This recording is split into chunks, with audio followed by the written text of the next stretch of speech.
pessoal, hoje eu tô aqui pra falar do livro do Esdras Pereira, o Cicatrizes na Parede.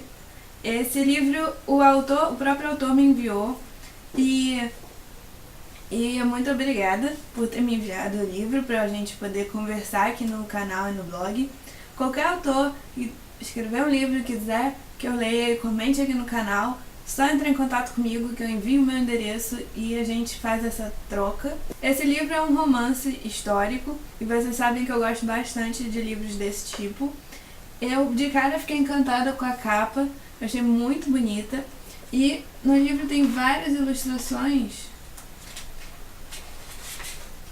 que também são bem bonitas. As ilustrações são do João de Oliveira, um artista plástico.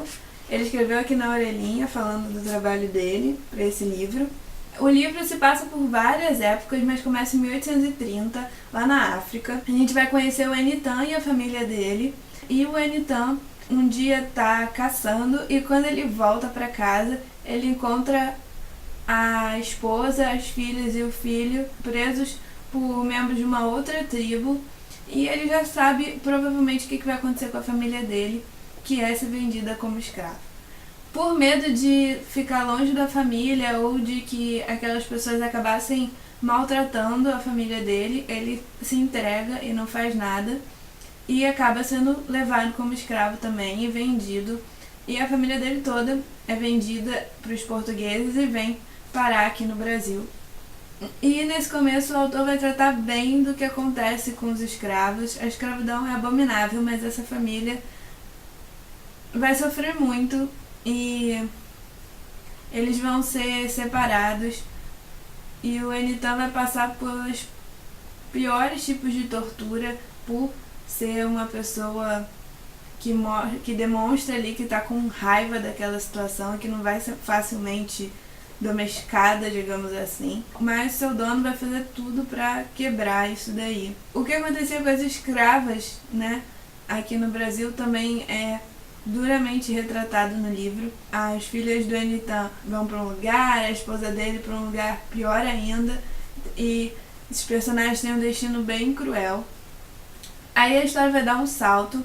A gente vai pegar um Brasil que vive os resquícios dessa escravidão, um Brasil onde a escravidão já acabou, mas o preconceito racial ainda é muito latente. A gente vai conhecer a história da Sueli, que tem uma história um pouco diferente do que se espera, porque ela foi meio que criada por duas senhoras brancas que vivem num casarão da época colonial. Essas senhoras não têm mais tanto dinheiro, mas tratam a Sueli quase como uma filha, embora ela trabalhe para elas, né, e tenha aquela coisa de servidão. Mas ela pelo menos é muito bem tratada por essas senhoras e elas também tratam muito bem a outra empregada que também é negra e também está com a família há muito tempo.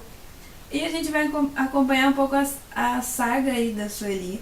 A Sueli é muito bonita, ela tem um corpo assim perfeito e sempre chama muita atenção dos homens. E a gente vê bem a coisa de como a mulher negra é vista como um símbolo sexual e como os homens acham que têm o direito de mexer e fazer gracinhas. Só que a diferença é que a Sueli vai tomar para si, tirar vantagem dessa condição de mulher bonita. E ela vai fazer de tudo para conseguir o que ela quer, vai usar muito esses homens e também vai ser usada consequentemente. Ela vai se envolver com personagens diferentes e um até bem violento. Então, a Sueli tem uma história bem complicada, mas é uma mulher que luta pelo que quer, luta pela sua felicidade, mas também que se sujeita a algumas coisas muito complicadas. Então, essa história ela é bem dura e você tem que estar com um pouco de estômago para ler. Apesar da a leitura bem fluida, eu li esse livro bem rápido, mas ao mesmo tempo é um livro difícil porque as coisas que acontecem são muito complicadas. Depois a história vai dar um outro salto, a gente já vai parar nos anos 80, contando a história do filho da Sueli. Pouco antes, com ele criança até ele adulto, ele é um jovem que se descobre homossexual. Então esse personagem vai ter toda uma história de luta contra o preconceito, mas também vai se envolver com pessoas que não são legais, digamos assim. Esse livro conta muita história de personagens marginalizados, e alguns deles são bandidos e são muito perigosos, são muito violentos. Então isso percorre um pouco todo o livro, né? Tanto a parte da Sueli quanto a parte do filho dela. E eu achei que rola um pouco de um padrão do que acontece com esses personagens. No final, eles têm finais trágicos, sem querer dar spoiler, mas preciso comentar isso. Eles têm finais trágicos e eu fiquei torcendo para que isso não acontecesse com todos eles. E eu não gostei um pouco disso, porque acabou que a violência permeia a vida de todos esses personagens. Eu confesso que eu fiquei torcendo que pro Nené, o filho da Sueli, escapar um pouco disso. Mas vocês vão ter que ler para saber o que acontece com cada um deles e julgar isso. Então o livro permeia várias épocas da história. O livro fala muito sobre a AIDS também, e como ela começou aqui no Brasil, e o que as pessoas pensaram a respeito dela, que impacto que essa doença causou nas pessoas. Outra coisa que eu percebi é que o autor usa um vocabulário bem rude no livro. Em alguns momentos, algumas palavras são até um pouco chulas, digamos assim. E eu não sei se todo mundo que lê vai gostar um pouco disso, mas essas palavras não estão ali à toa.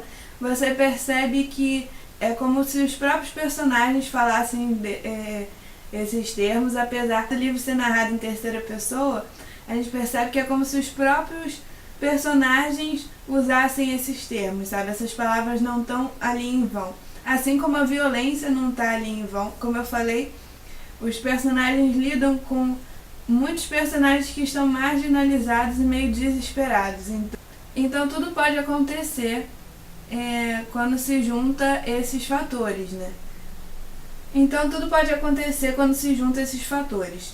Uma coisa que me incomodou um pouco no livro foi que algumas relações sexuais no livro começam quase como um estupro, até como um estupro mesmo, mas como os personagens estão envolvidos com esses personagens que os atacam,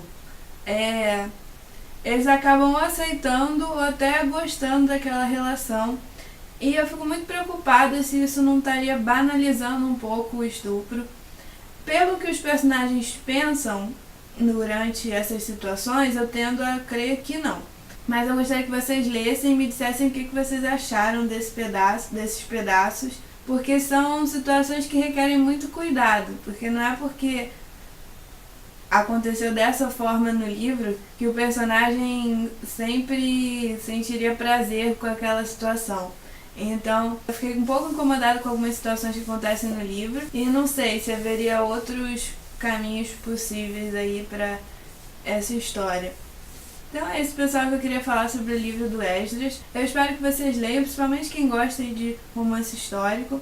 Vale a pena conhecer a obra do autor. Fala um pouquinho do autor. Aqui atrás vem contando que o Esdras é fotógrafo desde a adolescência, que já trabalhou em vários jornais,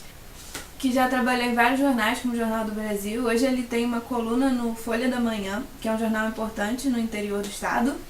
E hoje divide o seu tempo entre a gastronomia, o jornalismo e a fotografia. E também, né, a escrita, né?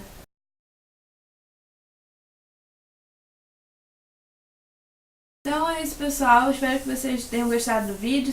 Se gostou, não deixa de curtir, ajudar a compartilhar. Deixem os comentários de vocês sobre o que vocês acharam. E não deixem de se inscrever no canal, tá bom? Até a próxima. Tchau, tchau.